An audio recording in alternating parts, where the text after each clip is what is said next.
आज की दस्तक उत्तर प्रदेश से, जहां 9 सीटों पर उपचुनाव है और चुनावी रामायण महाभारत दोनों एक साथ होने लगे। जहां मुख्यमंत्री ने कहा कि जो राम भक्त हैं वही राष्ट्रभक्त हैं, और अखिलेश यादव नजरिए का फर्क बताकर निशाना साधते हैं। जैसे को तैसे का जवाब तो देना ही पड़ेगा। बजरंगबली ने भी कहा था ना, रावण के राक्षस उन्हें मारने लग गए तो उन्होंने भी 2-4 को पटक दिया, उसमें से 1-2 मर भी गए। हनुमान जी ने भी कहा, जे में मारे जो वही मारे ते में मारे। बजरंगबली बलिए बजरंगबली। इनमें रावण और दुर्योधन का ही डीएनए इसमें काम कर रहा है। कहीं ताड़का को भेजेंगे, खरदूषण को भेजेंगे, कहीं चंडमुंड इनके जाएंगे। ये रास्ता उसे दुर्योधन और दुशासन की गति को प्राप्त प्रदान कर देगा। रावण और कुंभकर्ण की तरह ही उसकी भी दुर्गति कर देगा। 9 सीटों वाले उपचुनाव में उतरे उत्तर प्रदेश की चुनावी रामायण और सियासी महाभारत का ट्रेलर आपने देखा।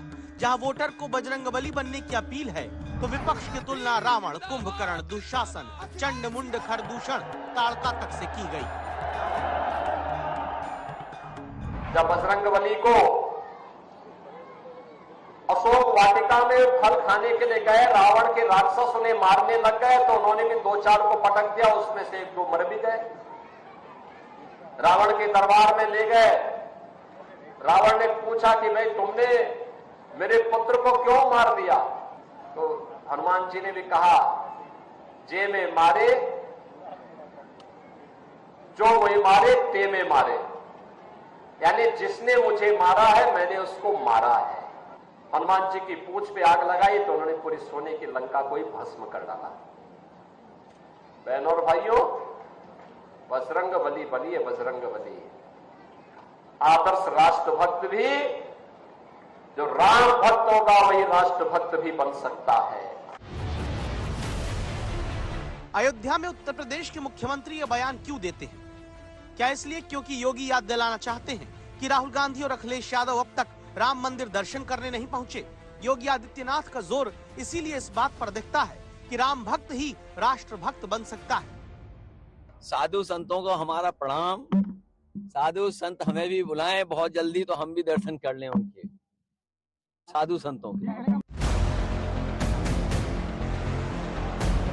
9 सीटों पर उपचुनाव के नतीजों से ही जब यूपी में अभी और आगे 27 के चुनाव तक के लिए जमीन पता चलेगी कि लोकसभा में समाजवादियों की जीत तीर थी या फिर तुक्का, तो बटोगे तो कटोगे का नारा देने के बाद जहां योगी हिंदू वोट एकजुट करने की पिच तय कर चुके हैं, वहां समाजवादी पार्टी लगातार बैनर दर बैनर जवाब देने में जुटी।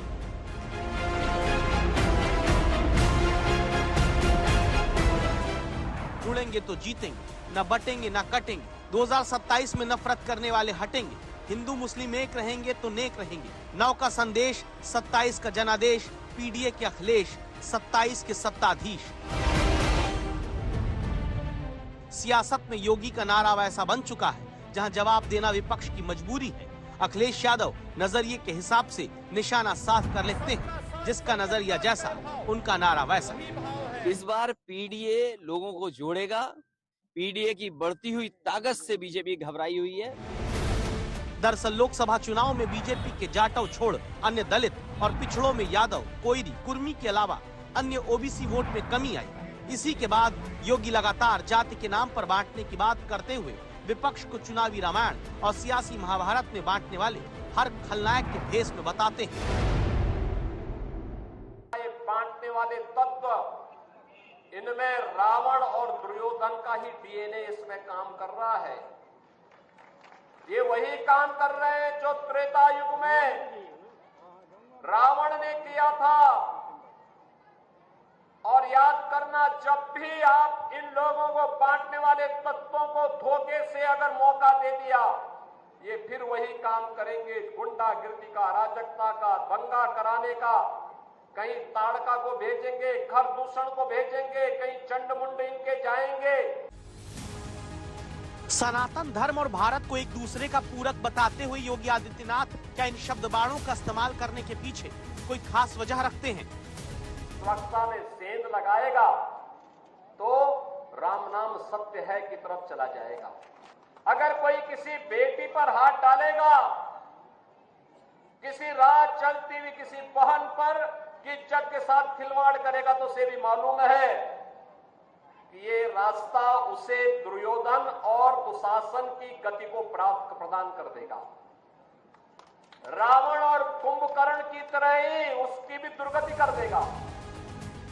जानकार कहते हैं, हनुमान, बजरंगबली, रावण, दुर्योधन, ताड़का, खरदूषण, चंडमुंड, दुशासन, कुंभकर्ण का इस्तेमाल करने के पीछे वजह ये कि सनातन से जोड़ना है। जहां शहजादे और औरंगजेब जैसे शब्दों का इस्तेमाल करके पहले विपक्षी नेताओं को बीजेपी घेरती रही, वहां भी अयोध्या से रामायण महाभारत काल के खलनायकों की सोच विपक्ष में बताने में बीजेपी जुटी हुई है।